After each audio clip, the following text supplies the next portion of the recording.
Hello world! On Entertainment Tonight News, it tells us that Bella Hadid is ready for marriage and a family after falling for boyfriend Adan Buñuelos, the 28-year-old model, tells British Vogue that she is thinking next step.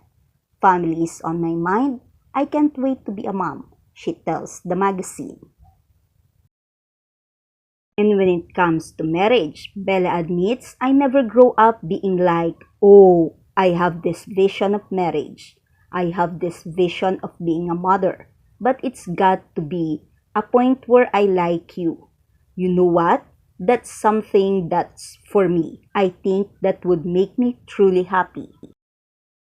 For Bella, meeting Adan, a 37-year-old horse trainer, was love at first sight. I saw him walking in and it was like a gust of fresh air, she recalls. So he basically came in, walked into the exhibit hall, which is where we do all the show stuff. I was getting a cowboy hat fitted. I just saw him and I was like, that, I always wanted the cowboy. Beautiful day to all. Always like, comment, share, and subscribe on my channel. Thank you.